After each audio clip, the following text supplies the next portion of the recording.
Rode microphones are the official microphones of BeTerrific. Find out more at rodemic.com.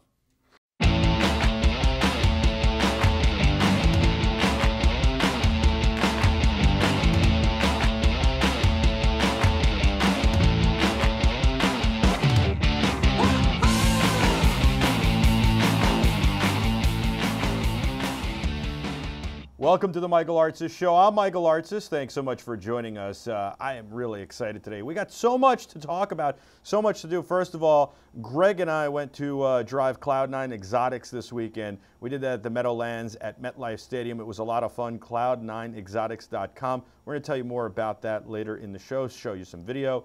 And then we have a very special guest. But before we get to that guest, I want to tell you about the ways you can connect with us. You can connect with us on social media at BeTerrific TV. Across all social media, we're starting to post to Instagram and Facebook a lot more, so you're going to want to check that out as well. And don't forget that soon we'll be doing a Best of the Week. That'll air over the weekend, so if you miss anything, you can catch a Best of the Week.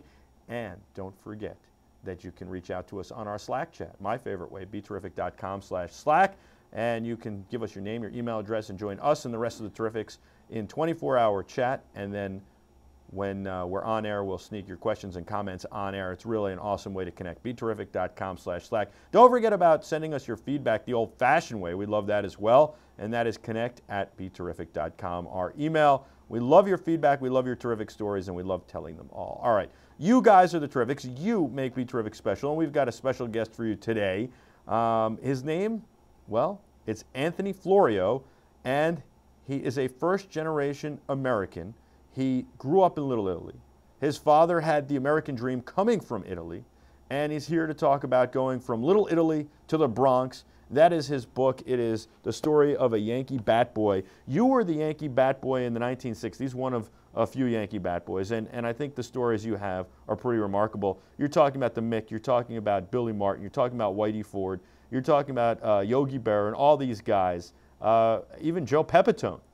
Yes, even Joe Pepitone. And that's saying a lot when you say Joe Pepitone. Yeah.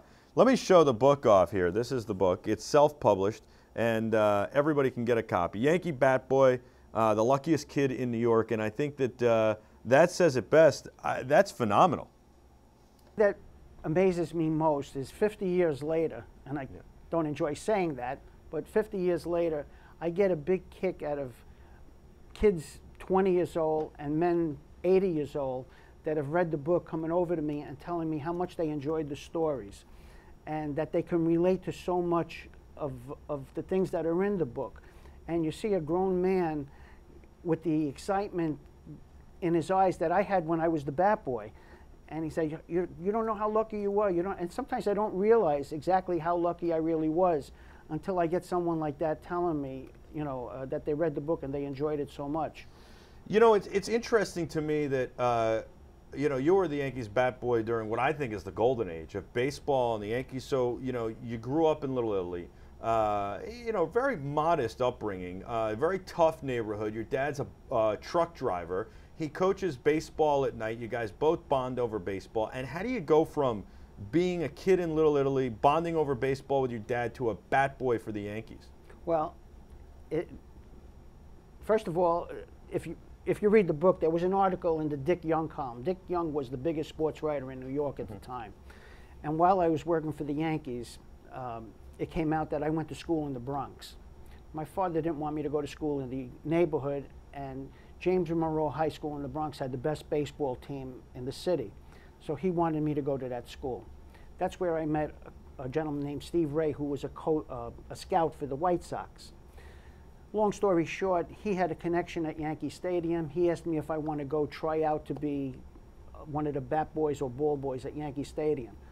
In reality, I looked at him like he was crazy to even ask me if I wanted to. I was there in a flash. And I get the job. The transition of growing up in Little Italy, where my nickname was Anthony Shoes. Why was it Anthony Shoes? That's debatable. Two reasons. One, my mother used to buy me these new shoes, or I was one of the fastest kids in the neighborhood. And I was pretty fast. But then to go to Yankee Stadium, I become Tony. Right. At Yankee Stadium. The best thing about being at Yankee Stadium was that the ball players treated me like a kid brother in a lot of ways. it was like a passage into their domain when they started doing things, playing tricks on me. One of the stories in the book, they got me in the clubhouse, and this was primarily Mickey Mantle. Those windows that open up like this, they got me, turned me upside down, tied my feet to the window. This is about 3 minutes before the game's supposed to start. And I'm in there, and they put a big black mustache on me with a marker pencil. Now I'm hanging there, and the guys are going out by my feet. And they left me hanging there. And I'm hanging in midair there until the clubhouse guy comes and cuts me down. Now I have to go out on the field at the bottom of the first inning. But I got to get this stuff off my face because I look like Pancho Villa. Yeah. So I went into the clubhouse, and I'm trying to scrub it off with Brillo or anything. And when I go out there, they come in, they're all hysterical, laughing at me because my face looked like, it looked red. It was all, it was ridiculous. So that and so many other things that are in the book. Well, I think what's so interesting too is what the players did. Some of the things you noticed. First of all, the Yankees had a backup catcher named Elmsford Howard, right? Elston Howard. Elston Howard. And this guy was a favorite of Whitey Ford because he would scuff up balls on his shin pads for Whitey. Right. So he'd get a pitch and he'd scuff the ball up and throw it back to Whitey. Yeah, he'd just rub it when you get any kind of. That's why they throw balls out all the time now. Yeah. If you get a baseball and you put a little rip in it, he'd rub it against his shin guard. The little metal rivet or something. So when you do that and you throw a ball 90 miles an hour, that ball is going to react by moving a lot more than it would normally. Sure, we hear about pitchers scuffing balls all the time, getting caught for it. This is a way not to get the pitcher caught Putting for scuffing. Vaseline in their hair. And did you see any guys doing that? No. So Whitey Ford would like that Howard would scuff the balls up. You did what you had to do. Did Yogi ever do that for him? I don't know if Yogi had so many tricks. I don't know what was the trick Yogi would employ. There was a story that the Yankees had a pitcher before I got there. His name was Ryan Duran. Ryan Duran had a reputation of throwing 100 miles an hour. He also had these big, thick glasses, and he had a very difficult time seeing. So the first pitch he would throw, he was a relief pitcher. When he'd come in, he'd throw a ball about 5 feet over the catcher's head. Yogi Berra, and he would do this on purpose a lot. And Yogi mentioned in a story that I overheard that when the batter got in the batter's box, he would just like get up and whisper to the batter, "Be really, really careful. He's really wild today." And now you have a 100-mile-an-hour pitcher that can't see that's throwing the ball to you, so they would be intimidated as soon as they got into the batter's box. That's one of the things Yogi That's good. I like that. Yogi had a lot of his game was mental. Yeah. But Howard would scuff the ball up. That's amazing to me on his shin pads. Yeah, yeah. You're talking about Yogi and his sayings. My favorite Yogiism was, "Nobody goes to eat there anymore. It's always too crowded." What does that mean? That's Yogi. I was lucky enough to meet him a few years ago, in 2012 at his museum, and it was exciting to see him after all those years, as it was working at the Yankee Stadium the first time. Yeah, I could imagine. Yankee Stadium, hallowed ground. Do you believe there are ghosts there and that it's haunted? Even the new stadium? No, not the new stadium. What about the old one? The old stadium had just such a mystique to it. I mean, if I go to a ball game now, which is a rarity, I don't go that often, but if I go to a ball game now, it doesn't have exactly the same feeling. It's a beautiful park. Sure. But there's something missing. The only thing that does happen to me personally when I go there is that I look into the outfield and I reminisce about myself running around as a kid, 16 years old, running in the outfield shagging fly balls. Sure. Now you thought in your mind, it seems like, I feel like in reading the book that you felt like you could make the Yankees by being there, that maybe you were good enough to be a Yankee. No. No? I never thought. But the fantasy was that was my fantasy. My fantasy. Actually, can we show that? Sure. Yeah. You've got on the back of the book, or it's in the middle. Here it is. I got it. Yeah. I got it right here. I made fun of myself. You make fun of yourself. This was the fantasy. Yep. And this was the reality. But I never expected in a million years to be a ball player. People today don't realize just how good professional ball players are. Right. They really don't. The worst ball player in the major leagues is a tremendous baseball player. If you got him, how many guys that are playing in AAA baseball today can hit 30 home runs in a season, bat 320, they get to the major leagues, different animal. Yeah. And people don't realize just how talented they all are. What makes it so different? It's the best baseball players in the world playing together. That's the bottom line. Talk about the Mick. I think the Mick would have been the best baseball player ever of all time for sure, and 100 times better if he doesn't tear up his knee his rookie season against DiMaggio. Against that sprinkler with DiMaggio. Right. He tears up his knee. Think about it. Mickey Mantle played in the old Yankee Stadium. Center field in the old Yankee Stadium was 461 feet. Today, a guy hits a ball 461 feet, they want to have a parade for him. I mean, Mantle used to have to hit it over that center field fence to hit a home run. He only stopped playing when he was 36 years old. And he said if he knew he was going to live as long as he did, he would have taken a lot better care of himself. And again, all the things that he did, he was the fastest runner, even with those bad legs. When he bat left-handed. How hurt was he all the time? Oh, you could tell stories and people hear, well, his legs were bad and this and that. But I mean, you saw it firsthand. His legs were wrapped up from his thighs to his calves. He had to get in a whirlpool bath after every game. And, when you're around somebody for 3 years and you see them run to first base, and when they have to make that turn, because that's when you start using the pressure on your knees, sure.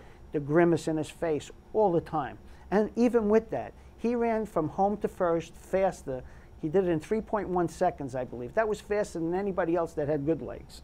So you think this guy would have just been been phenomenal. Out the best, hands down. If he played in this Yankee Stadium, if there was a designated hitter, if he didn't get hurt, Mickey Mantle would have 800 home runs. I think that's possibly true. I really do. Again, he was my idol, sure. And I'm trying to look at it, in my heart, but logically, he would have. He was ridiculous. When we have to take a break. When we come back, we're going to talk a little bit about you and Mickey having a catch. That must have been exciting. You had many catches. Yes. Some of the other guys. Let's talk about Joe Pepitone, a little flashy guy, right? And we'll talk about some of the other ball players. You must have had some really great experiences there. Yes. So we'll be back with a whole lot more from Anthony Florio right after this. Don't go anywhere. You're watching the Michael Artsis Show on BeTerrific. Stay with us.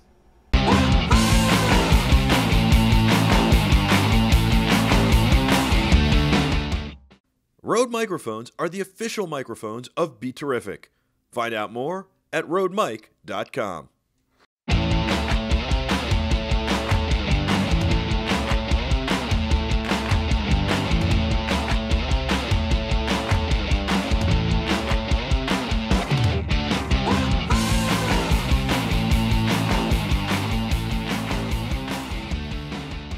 Welcome back to the Michael Artsis Show. I'm Michael Artsis. You're the Terrifics. You're watching BeTerrific. Thanks so much for joining us.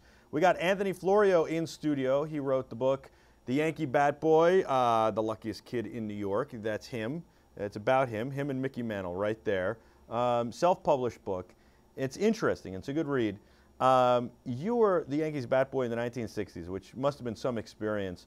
You talk about how Howard, the backup catcher, would scuff balls for Whitey Ford, but you wouldn't scuff balls, but you'd hold back some of the balls the umpires would intend to be thrown away, right? Yeah. What I would do is, first of all, they only started with 5 dozen baseballs back then. Yeah.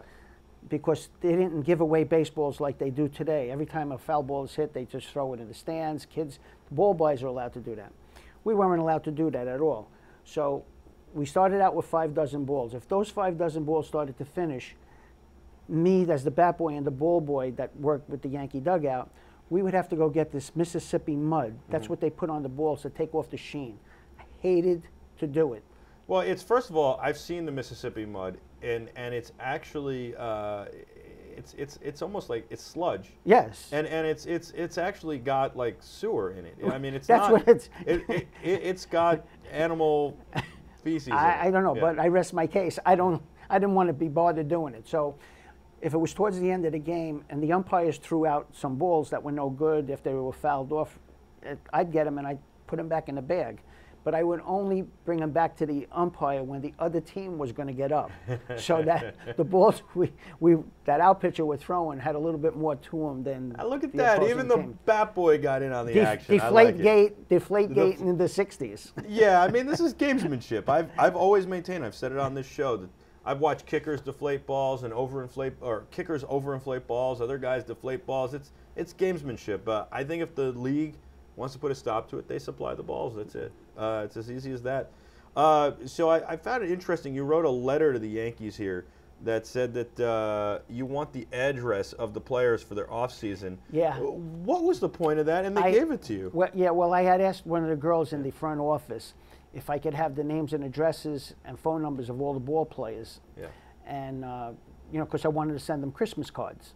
And they just said, sure, here you go. Well, I was the bat boy for the Yankees, for crying out loud. So she sent it to me, and I put it in the book, but I blocked out the numbers of the addresses. But I thought it'd be something somebody would like to see. No, it's very interesting, and I'm surprised they gave it to you. That was pretty cool. And then you got, you were in a ton of interviews. Yes, yes. That's crazy as well. And you got a ton of fan mail. Yes, I got a lot of fan mail. Do you have one that sticks out in your mind? My favorite, the favorite one, you want me to read it? Yeah. Okay. This was from a little girl, and her name was Patty. I'll read it to you. Hello, my name is Patty. I am in grade 2. How are you feeling? I am feeling very good. How are you doing on your work? Sometimes I see you on TV. May I have some of the Yankees' names? Here are their names, NAMS. Now she goes on to list all the Yankees' names. Mickey Mantle, Roger Maris, Whitey Ford, Joe Pepitone, Tom Tresh, Jim Bounton, Al Downing, Clete Boyer, Ralph Terry, Stan Williams, Hector Lopez, Bill Stafford, John Blanchard, Phil Linz, Frank Crosetti. That's all. I'm tired. So I thought that was the cutest letter that I ever got. What did you write back? Truthfully, I don't remember. I hope you did. I don't remember. I want to believe you did. I want to believe I did too, but it was, I may have. I don't know. But the other thing that happened, and this is a really cute story I'd like to share with you. When I was growing up in Little Italy, all the kids in the neighborhood knew me because of the job. And a bunch of guys that were going to a school called Transfiguration Church in Little Italy told me about a nun that was teaching at the school. And she was from Detroit, Michigan. So I went, they says, when you got to come and see her, because they were telling her, our friend is the bat boy for the Yankees, and she's blowing it off. So I said, I'll come and see her. So I met her. Her name was Sister Paul Michelle. So I started teasing. I said, you live in New York now. You have to be a Yankee fan. Forget about these Detroit Tigers. She says, no, I can't do that. My heart is still with Detroit Tigers. I says, okay. So what I did was, and I told my friends, when the Detroit Tigers came in, I got her an autographed ball by all the Detroit Tigers. That's very nice of you. And I brought it to her, and she couldn't thank me enough. And the thank you note she sent me, I kept all these years, and it's in the book. Before the book came out, about a week or two before the book came out, I was reviewing the book. And I says, I wonder if she's possibly still around. I called up Transfiguration Church. They never heard of her. They gave me another number to call for retired nuns. They never heard of her. They gave me another number to call. They said, speak to the secretariat. So I called that number. The woman says, I never heard of her, but if you'd like, I'll do some research and get back to you. I didn't think I'd ever hear from her again. 2 days later, she calls me up. Now I started this search on a Friday. When she called me up, she says, I found Sister Paul Michelle. She's back in Detroit, Michigan. I said, I don't believe this. She gave me an address. I called my wife. My wife got me a phone number. I called the phone number. It was out of service. I says, is there another number at the same address? She got me another number.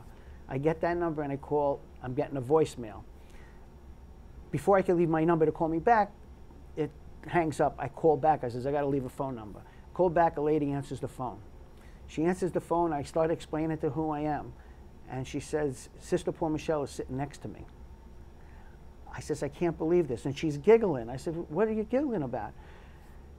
I just started this search on a Friday. She said, we were talking about that ball 3 days ago. Now, 51 years later, they were talking about the ball that when I thought about getting in touch with the nun, it was like a Twilight Zone. It was like fate. It was unbelievable. That's so pretty amazing. I'm trying to do something to maybe go out to Michigan, meet Sister Paul Michelle again, and bring her a book, and she still has the ball. Wow, So that's pretty cool. It was really cool. JT Hockey wants to know if you ever faced racism, not you personally, but if any of the players did. I think that in the book you talk about Yes. this. You did have one incidence Yes. of racism towards the backup catcher Howard. Yes, Elston Howard. Somebody made a remark to Elston Howard, and I say in the book, Mickey Mantle wanted to go in the stands after the guy. And again, Mickey Mantle is a Southern boy. Yeah. You know, I don't know how he felt about all this stuff, but if you were on Mickey Mantle's team, he wouldn't care if you were from Mars. He wanted to go after this guy, and they held him back, and they got this guy and threw him out of the park. Now you got to have catch. Well, that's first of all, that's a good story, a good ending to what is a terrible story, but happened a lot back then. Obviously, Jackie Robinson faced it. You got to have a catch with Mickey a lot, warm him up a lot, and Mickey he was a good pitcher, wasn't he? He had a great knuckleball. Yeah. He had a great knuckleball. I don't know about how good a pitcher he was, but he had a great knuckleball where you'd have to be alert because he'd have that ball dancing like he was a pitcher. And I imagine he had a lot of fun playing some pranks on not only you but other people. What were some of the pranks he played? Oh, he liked to torture the Yankees' traveling secretary, didn't he? Yeah, the assistant to the traveling secretary. He was a little man, and again, it was all in fun. But he was a very tiny man, and he used to wear these what they called Edwardian suits, which made him look. I mean, he looked even thinner than he was. So one day, coming back from a road trip, this little fella Eddie went over to Mick, says, you know, in a very high-pitched voice, "Hey Mick, how you doing?" And Mickey Mantle just grabbed him and said, "Don't you talk to me like that." He says, "I know you've been fooling around with my wife while I've been on the road." And he, "No, I swear, Mick, I haven't been doing. I wasn't even near you. I don't even know where you live." And he went on, and Mickey just, you know, he would just anybody that he could get, he would get. Now, Joe Pepitone was a flashy guy, right? Yeah, he was he was flashy. He was a regulation Brooklyn guy. That's what he was. And here's another guy that I don't think ever lived up to his potential. He could have been a lot better than he was. The funniest thing about Joe is, I mean, everybody knows, is him in a hairdryer in the clubhouse the first time. They made more fun of him, and you know, but everybody else started using him after Joe, so yeah, it couldn't have been that bad. I mean, look, this is what the clubhouse. This is what you do in the clubhouse. You break guys' chops, right? Oh, you know.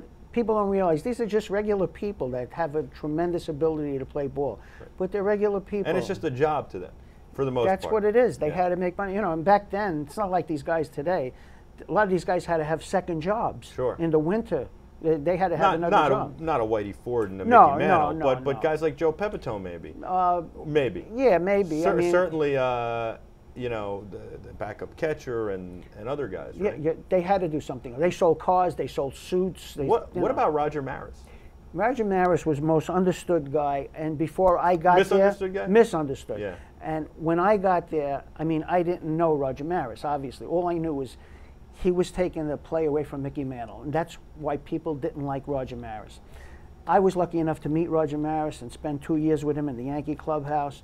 And this was one of the nicest men that ever, I mean, he never asked me for anything, you know, Tony, get me a soda, without saying please, thank you, and that was with everyone. Now we had a Yankees Batboy in here from the 90s and early 2000s, and he said Mariano Rivera liked to eat McDonald's before the games. Did these guys make you go get the McDonald's? No. I mean, we know Mickey would booze it up in the clubhouse, right? No, not really. You know, in the club, I don't know what they do today. But the only thing that I saw them do, and it wasn't, nobody really got crazy, but they used to have beer in the clubhouse before games. Somebody would have a beer before a game, or probably after a game. They wouldn't do it before a game, but you know. It wasn't drugs back then. It wasn't steroids back then. It was alcohol was the thing back in the 60s. And did they eat big meals before games? Surprising? No, because in the book it stated that there used to be a small concession in the place, and they used to have to pay for their food. They had to pay for their food? They paid. There was a chart on the wall. If you took a sandwich, you made a chart that you took a sandwich and this, or a soda and this and that. And at the end of the homestand, they'd settle up with the clubhouse guys. Obviously, that's not the way it works today. Yeah, but none of them were doing, you know, fast food or anything like that. No. The only, once in a while, a couple of them would ask me to go into the stands. Yeah. With my uniform on and get them some hot dogs. That would be funny. Yeah, that, you know, I need 3 hot dogs for Roger Maris. Okay. You know, wow. I'd pay for them. Yeah. I'd have to pay for them. Yeah, you had to pay for them. 3 hot dogs for Roger Maris. And when we Put went that on my tab. Yeah, when we went on the road, back then, even the ball players got $8 a day meal money. $8 a day. That sounds like a lot. Not really. Well, it was good. God though, knows what then. they get. Well, Oh, today I think it's $250 a day, $300 a day. Yeah, probably. Yeah, 100 a meal, $300 a day. It's got to be. It's got to be something like that. It's got to be something like that. All right. What about you know, hanging out with these guys? Did they ever take you out? Did you ever go out on the town? What about the Copacabana or any of these places? No, I didn't go out with them. I did pretty well by myself. Really? Yeah, I was. You would say, "Hey, Yankees Batboy, No, get your tickets." Yeah, I did okay by myself. I went out a couple of times. There's a You couple. never got the Mick to take you out? No. You never said, Mick, listen, I'm a Casanova, but you know, like I could learn from a guy like you, and you should take me out. Take me under your wing, Mick. Michael, the book took 6 years to make. Yeah. I could have had it published 3 years ago. Why did it take you 6 years to write this book? Well, one of the reasons was publishing companies wanted me to put in things about the ball players that really are nobody's business. Sure. And I told all of them, I told critics, people that read the book and said, you should put in this and you should put in that. I know things that ball players did. I did some of those things with those ball players. Well, that's what I'm saying. I'm not asking you to spill Mickey's beans. No, I know. But I said, I'm not going to do that just to make a few bucks. Right. I'm not going to do it. I'll self-publish a book before I do that. Sure. And the story is about... Well, I like that. That's commendable. That's the way I felt. But I mean, we all know Mickey went out. He had a good time. Doesn't mean that you couldn't go out with him. Well, why rehash the same things in the book? I wasn't going to do that. But again, going out with him, the only time that I was out really with Mickey Mantle was the year after I left. Okay. One of the ball players named Phil Linz had a club up in on the east side called Mr. Laughs. He had it with another football player. They were partners. And I went, I went in there one night with a friend of mine, and about 6 or 7 of the Yankees were in there in a back room. So I went in and I saw everybody. I says, hey, how you guys doing? And now talking about 1965 when they went in the sewer. They didn't win for years. So I says, what's going on with you guys? I says, you know, we'll be all right, we'll be all right. You know, they don't like to talk about stuff like that. Of course. I says, look, I says, for 100 grand, I'll come back. And they started throwing stuff at me. So that was, and Mickey Mantle, I mean, it's common knowledge. He could drink. Yeah. He was drinking double scotches like they were Coke. Sure. I mean, really something. But, you know. I'll tell you, I met Mickey a couple times. He couldn't have been nicer. He really couldn't have been. And it was a thrill to meet him, and I met him in the 80s. So, and it was at his restaurant, Mickey Mantle's. Now, your dad opened a restaurant, finally, in Little Italy. Right. And I think he hoped that you were going to bring in a lot of the Yankees, and they didn't necessarily patronize the restaurant. Was that disappointing to you? Well, because we opened it up after I was there. Yeah. After I had left already. Sure. So I didn't have a lot of contact with them. A couple of ball players did come down. You didn't. It wasn't today. Cell phones, texting, right, Facebook. Come on, guys, get over Phil here. Rizzuto came down quite a couple of times. Phil Linz came down. We actually did business with Phil Linz with his club. We used to sell them little mini pizzas. Nice. And the stories in there, what happened with that. But yeah, Florio's, it was in existence up until a few years ago, and it closed down. We were only there for about 10 years, and then my parents sold the place. Sure. But it was, again, it was back in the neighborhood again. It was. Yeah, it was. I imagine it was nice. Yeah, again, I can't talk enough about my old neighborhood. It's changed so much. It changed so much, but I'm going to be seeing some of the guys that I grew up with and some of the girls I grew up with next week at a book signing. You're doing a book signing? Yes. I'll tell you what, why don't we take a quick break? I want to know about being part of the 62 World Series World Champion Yankees. and we'll come back and talk about that and talk about the book signing. How's that sound? Beautiful. And then we'll talk about Cloud9 Exotics and show you some video from myself and Greg taking a ride in some really awesome cars. We'll be back after this.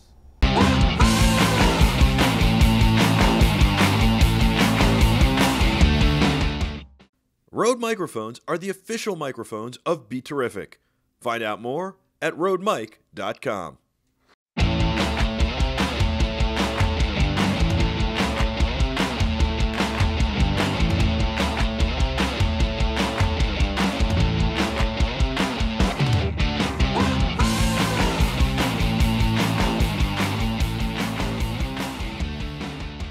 Welcome back to the Michael Artsis Show. I'm Michael Artsis. Thanks so much for joining us.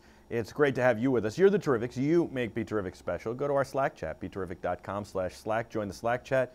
We can keep the conversation going 24 hours a day, and when we're on air, we'll read your comments, questions on air, and it's a lot of fun. You can also reach us on social media at BeTerrific TV across all social media platforms. I've got Anthony Florio in studio. He's the Yankees Batboy for the 1960s, part of the 1960s. Had a lot of fun with the Mick, with Whitey Ford, with all sorts of other guys, Yogi Berra. The Extender is watching, and he, by the way, JT Hockey says loves the interview, loves the stories. The Extender is watching, and he wanted to know what your interactions with Mick were like. And I know from reading the book, you had a lot where he would break your chops, but somewhere you would break his chops. Even when you would say something like, he'd say something with the fans going so nuts, he goes, I don't know why they love me so much. And you said, it's not because you're better looking than me, because I'm the better looking one. Right. Yeah, that was in the outfield. He kept catching a ball. Every time I went to catch a fly ball during batting practice, he kept getting in front of me. I said, when are you going to stop? So he said, he catches the next ball and comes over. He says, why do these people love me so much? And you got to understand, he had not been playing for a couple of months. He had broke his foot, I believe. So I says, it can't be your looks. I said, they'd like me better than you. So we both started laughing. He gets up in that game in the 8th inning to pitch hit. And I knew he was getting up. And the fans are going crazy because they know it's a tie game, I believe, or I don't remember if it was a tie game or we were behind by 1 run. And he's getting up in the 8th inning. He gets up and he hits a home run. So he comes back to the dugout, and after the team went on the field, I went over to him, and he was all excited that he hit the home run, obviously. I went over to him, I says, that's why they love you so much. That's the reason. So he just like grabbed my hat. And did these guys give you keys to their cars? Where they like move my car? Where no. That was the cars were parked across the street. You never touched any of it. No. What were some of the things they asked you to do? They really didn't ask me to do anything. That was the wonderful thing about being the bat boy for the Yankees. When you were the bat boy for the Yankees, you didn't do anything except work the game. Yeah. And have fun and joke around and stuff like that. It really was no work except working the game. What was the 62 World Series like as the ball boy? You were the ball boy at that point. Yes, that was against the Giants. We won the World Series. I didn't get to travel for that one, but I got to travel for 63 and 64 because I was the bat boy at that time. But it was nice having the team win the 62 World Series. But 1963 was a little bit heartbreaking. The Dodgers came to Yankee Stadium, and I saw the greatest pitcher I ever saw pitch, and that was Sandy Koufax. Lights out. I never saw anybody could pitch like him. He had 5 or 6 of the greatest years you can have pitching. And I saw him strike out 15 guys in that first game. Then we lost the second game, and then we went to LA. We lost the third game. And funny story in the book, Phil Linz, who I was close to, is sitting in the hotel, and I see him figure out numbers. I says, what are you doing? He says, I'm figuring out the loser share. I says, we're down 3-0. I says, he says, Tony, we lost the first 3. Koufax pitching tomorrow. It's done. Wow. That's surprising to hear. The Yankees were defeated. Well, he was being realistic. Sure. We weren't going to beat Koufax 2 games. Yeah, but there are teams that never say die and come back from that kind of stuff. He wasn't going to play any less harder than he normally would. He was going to go out and give 110%. They all would do that. So what happened? What happened in '63? It was just Sandy Koufax outclassed them? Dodgers were just a tremendous team, and the pitching. Sandy Koufax pitched 2 games. The last game, the 4th game when we lost the World Series, I think we lost 2-1. but Mickey Mantle hit a home run off him. Looked like it was shot out of a 747. I mean, the ball didn't go 12 feet off the ground into the left field stands. It was, I never saw a ball hit that hard. Yeah. He hit a lot of those balls. He hit a lot of long, big home runs. Right. I mean, Bobby Thompson is the shot heard around the world, but Mickey hit what is considered maybe possibly, they didn't measure them back then. Now they measure them. They call them tape measure home runs because of Mickey. Right. He is considered to have one of the longest home runs in baseball history. He hit this one that people talk about that hit the facade in right field. I mean, it was a foot from going out of Yankee Stadium, which nobody ever did, and nobody ever came closer to Mickey. But when he hit this ball, it actually, when it hit the facade, it traveled 370 feet. But a scientist came up with some equation based on the arc of the ball, and when it hit the facade, and he calculated that if the ball didn't hit the facade, it would have gone 618 feet. Wow. I mean, that's a pretty good shot. Yeah, that is a pretty good shot. It's a golf shot. Yes. And I imagine you had a lot of fun in '64 as well as the Yankees Batboy, and they go to the World Series again. Right. We played St. Louis. Yeah. And that was heartbreaking too, because we lost in the 7th game. That was the first time I saw Mickey Mantle really, really get angry. Yeah. He wanted to win that World Series because he was embarrassed about the '63 World Series, losing 4-0, 4-0. And after the 7th game when we lost, a reporter went over to him in the clubhouse and said, "Excuse me, Mickey, can I ask you a question?" And Mickey just said, I don't remember the exact words, but "Get away from me." Yeah. And then the guy started to do it a second time. And he just looked up and he says, "Get away from me." And the guy caught the hint because he went and spoke to somebody else. Yeah. Nobody could go near. I think he knew that was going to be it, because the team was getting old, and he was right, 65, everything went down. Right. So, why did you leave? they won't let me stay. They wouldn't. So back then you aged out. Yeah, they wouldn't let me stay. I would have stayed, you know, I mean, I would have stayed till I got old as a ball player. Yeah. I was having a ball. I did a lot of things. I had a lot of experiences on the road, which are in the book. I could imagine. You guys must have had fun on the road. Yeah, I mean, my mom, may her rest in peace, I made her read the book, and she read the book about some of the things I did. She says, "Anthony, come here," and she slapped me in the head. What did you do on the road that Oh, was no, so no, bad? it's not for TV. I mean, I met some very, very nice people. I really met some very nice people. I didn't get to that part in the book. Oh, you should. It's very entertaining. Give us a hint. Give us a hint. I met this, I was in a hotel room with a couple of young ladies that I met. And again, I was from Little Italy, so I knew how to get a bottle of wine if I wanted to. Yeah. So we were having a glass of wine, and we were in one of the rooms of I was rooming with somebody, and he was going to be out for the night. He was going to visit friends or something. So I had his room. I had the room to myself. So we were having, I really don't like to tell the story. You wrote it in a book? Yes, I know. So anyway, we're having a glass of wine, and we get a knock on the door, and it's this other young lady who was looking for the ball player. So I says, "He's not here." She was really, really attractive. So I says, "Do you want to come in?" I says, "I don't know when he's going to be back. If you want to come in and have a glass of wine with us." She said, "Okay." So at that point, the two other ladies left. Uh-oh. So she asked me, you know, what I was with the team. And I said, "Well, Hunter, right? I said, "I'm traveling with the team because they want to sign me to a contract." Dang, good for you. And I said, "But I'm probably not going to sign because other teams are offering me more money." So this young lady was very excited about all that. Yeah. So long story short, You got to enjoy some of the groupies. yes, I did. Yeah. Yes, I did. And the next day, that young lady came to the ballpark. Looking for you. Well, she came to the ballpark. I don't know why, but she saw me picking up the bats, and she wasn't happy.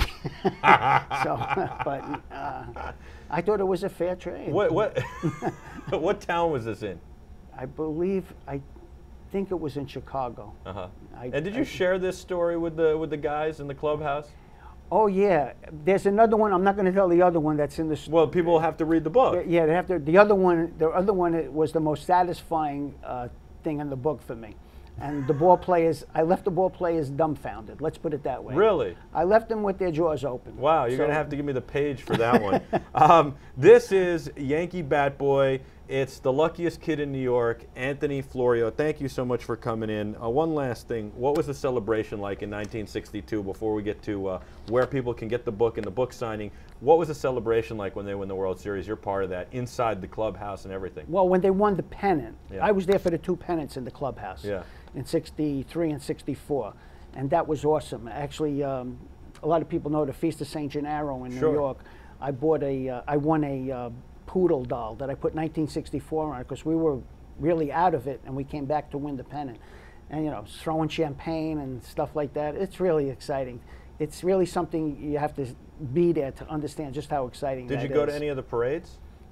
They didn't have them then. They didn't have them then? No, not that I know of. I don't think that. I would have been there. All right, so the book is self-published. It's Yankee Batboy. You can the get luckiest it. kid in New York. Where can we get it? You can get it on my own website, which is nybatboy.com. nybatboy.com. Or you can get it on eBay. You can email me at my email address at anthonyrflorio@gmail.com. And if we can, we could talk about these 2 book signings. Yeah, the book. You got 2 book signings coming up. Yes. I think everybody wants to go see it and get some of these stories. One is on July 28th.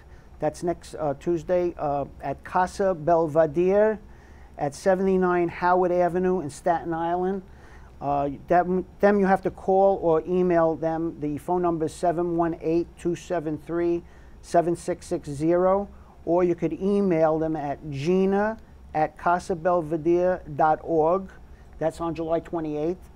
And on August 21st, which should be interesting, in my old neighborhood at the Italian Museum at 155 Mulberry Street. That's on the corner of Mulberry and Grand. We're going to be there, and that should be, they should both be very exciting. They definitely should. I'm very excited for you. Now, will you have a couple of, will you tell a couple of stories that aren't in the book when these people come? Maybe some of the behind the scenes that you didn't want to reveal just to a couple of people?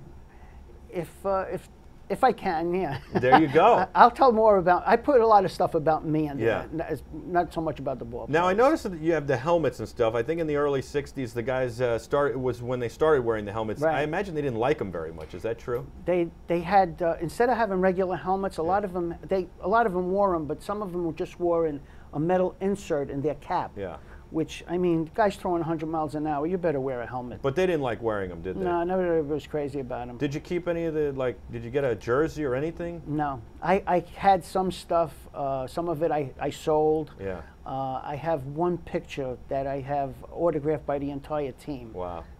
From 64, I believe. Very, very cool. This is Yankee Batboy, the luckiest kid in New York. You got to get it. Anthony's told you how. Thank you so much for coming in. Thank you so much for having me. I really enjoyed it. Now, in the commercial break, I kind of, before we went to commercial, I teased the idea of Cloud9 Exotics, and you seem to be into cars. Are you not? I'd like to own one of the cars you're talking about. Yeah. So I want to talk about this and show it, and you want to stick around for that? Sure, absolutely. All right. So last week we had on Michael from Cloud9 Exotics to talk to Greg. Greg was trying to decide what he should do with his Camaro. He's got a Camaro. And then it was like, hey, why don't we come out to your event and show everybody what the event is about and take a ride in some of these cars. So Cloud9 Exotics is an amazing company, cloud9exotics.com. And what you can do is you can do a corporate outing, or you can go as an individual to the different events they have, and you can drive all sorts of different exotics. You get 4 laps in a track-style configuration. Unfortunately, it was raining a little on Saturday when we went, but you know what? We didn't let the rain hold us back, and we had a lot of fun, drove all sorts of stuff, Porsche Turbo, there was an R8 there, all sorts of great stuff. We put some of that up on Facebook and Twitter, but here is a little piece we put together from that, and we'll talk about it right on the heels of watching this. So check out some of the fun we had, cloud9exotics.com. What an amazing idea and organization, and great people. You can have a lot of fun for a very reasonable amount of money and drive your fantasy vehicle and really let all out with it. So check this out. We'll talk afterwards.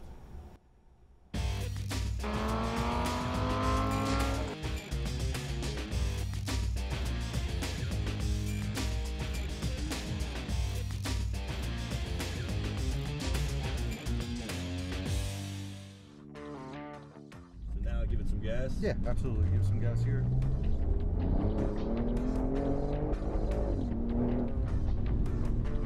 See the cones right here. Start braking a little bit here. Go through the corner. A little bit of gas doesn't go. It wants to go, doesn't it? It wants it. So what do you think, man? I think I like driving the Porsche Turbo, just not when it's wet out. I hear that. You know, I'm a little timid because, you know, already I got squirrely with it, you know, and I'm timid because it's wet. I know what it can do. I know what it's going to do. So if it was dry, we were talking about it, I'd give it through the apexes. But right now, it's a little wet. I don't want to be the jerk to spin the thing out. So you said I'm good to go out now? Yeah, you're good to go.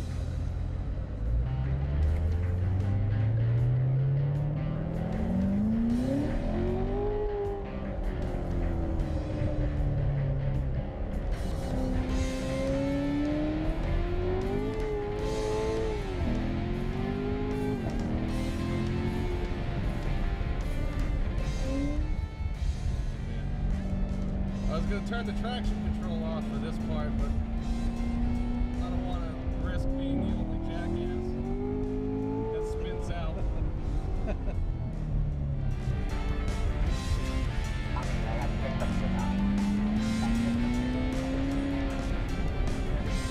That open air feel, man. It's You like that? Yeah, it's the first time in a convertible. I like coupes because I like the rigidity of the roof, but I could take it or leave it. The speeds I like to go sometimes, I'd be dead if I I was. like this. I do. I like it a lot.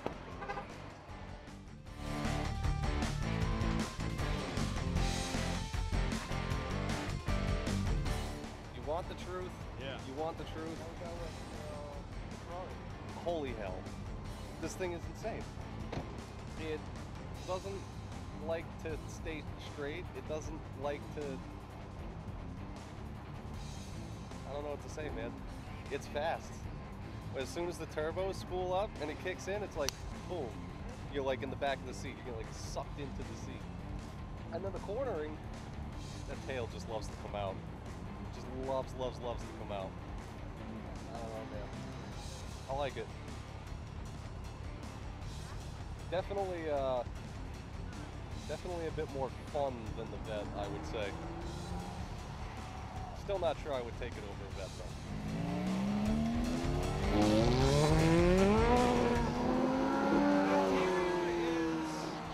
Not what I'm into, but Not what you're into. All right. not what I'm into. But I'll let you know how it drives.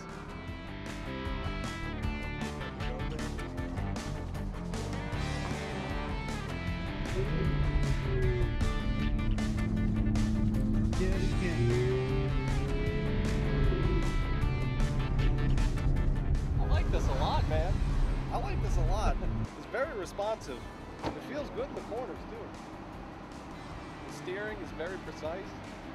The throttle's a little touchy, but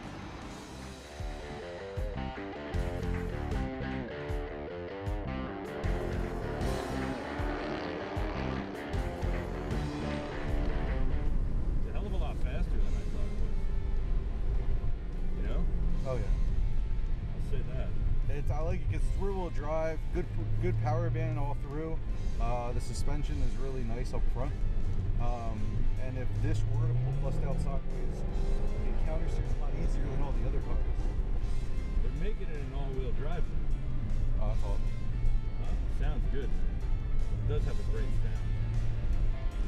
It's almost like, well, it's not really. I was gonna say it's almost like looks-wise, feel-wise, almost like a modern Turbo, but it's not really. The steering's freaking me out though. It's just too light. I think, it gets a little light. I think a lot of it has to do with the weather though. Because once the tires warm up, the response is really nice. It corners well though. Yeah, I like how it comes out of the corners. It comes out of the corners, I feel, with good control, even if it is getting a little squirrely. Yeah. A little predictable. Listen, man, you gave a little smack talk about the Jag earlier. How do you like it? Yeah, I mean, he loves it. It's not my first pick. It looks nice. It's pretty. It feels good. Terrible visibility. And the steering's a little too soft for me. I need a harder steering. But it handles really well. and it gets up and goes. It's nice. It's a lot nicer than I thought, but it's not for me.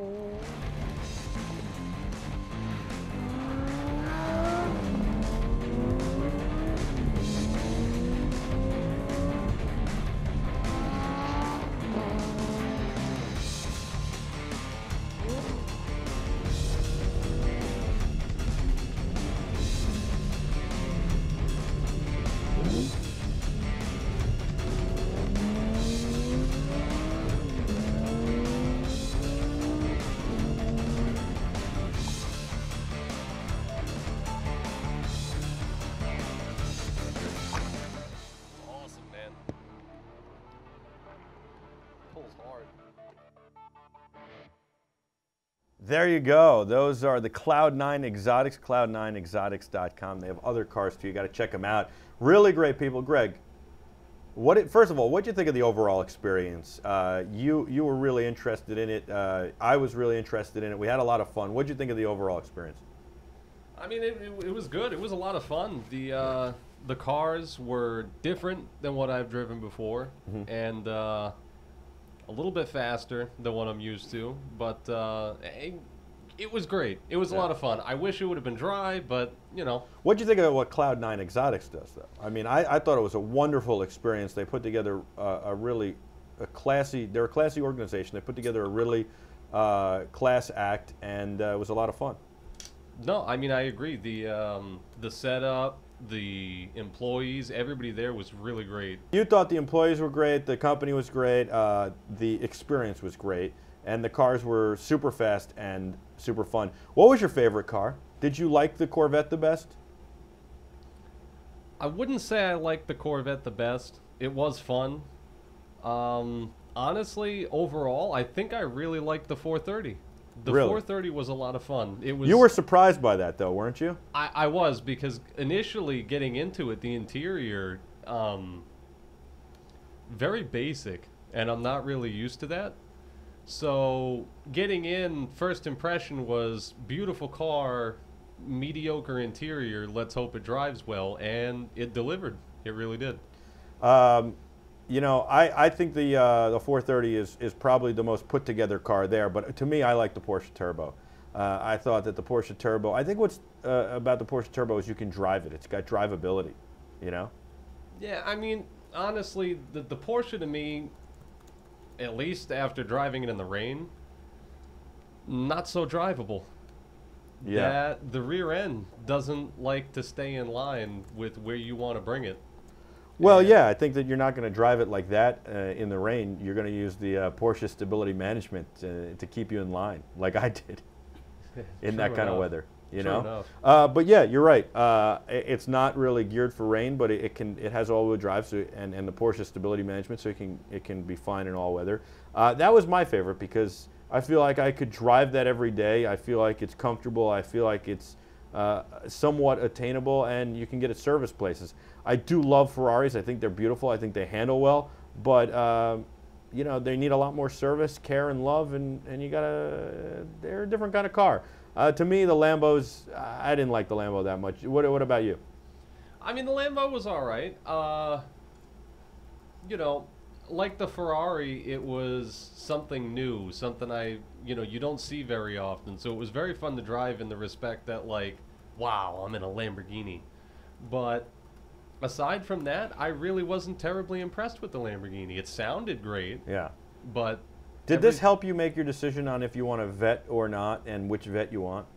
It destroyed it, because I don't know now. Now it's like, well, the C7 interior is very nice, and even for the base C7, which is what we were driving, pretty quick. So I don't know. It's rough. I think I still might go with the C6 at this point. We screwed you up, didn't we? You did, very much so. I still would take a Porsche. I like that. And I would take the Ferrari. I love the Ferrari. You know, I wasn't thrilled with the Jaguar. Reese, the guy driving with us, told me the Jaguar was going to be awesome. I felt the steering was too loose. You couldn't, you didn't really feel the road. I want to feel the road. I want to feel like I'm more in control. And the other thing was the visibility was terrible out of that car, almost worse than your Camaro, I think. Yeah, I mean, I didn't get a chance to go in the Jag. Yeah. I sat in the Jag, and it was the visibility was, I wouldn't say it was as bad as the Camaro is, but it was pretty bad. Let's put it this way. I felt like there wasn't a lot of headroom in the Jag and that the visibility was terrible, and I'm a lot smaller than you, so I think you would have hated driving it. But it was fun to drive all these cars. I got to thank Cloud9 Exotics. They're amazing. We got to do more with them. Cloud9exotics.com. I think we'll have Michael call in or Skype in later in the week to kind of break down all these cars, but definitely a lot of fun. Hopefully you guys enjoyed the segment. And again, cloud9exotics.com. You've got to get with them. They're doing events all over the place, and it's your chance to drive exotic cars, your dream car, for a very, very reasonable amount of money, as low as $100. Can't beat that, right? No, not at all. All right, that's it for today's Michael Artsis Show on BeTerrific. You're the Terrifics. I'm Michael Artsis. Thanks so much for joining us. On behalf of everybody here at BeTerrific, thank you for watching. Until next time, be terrific.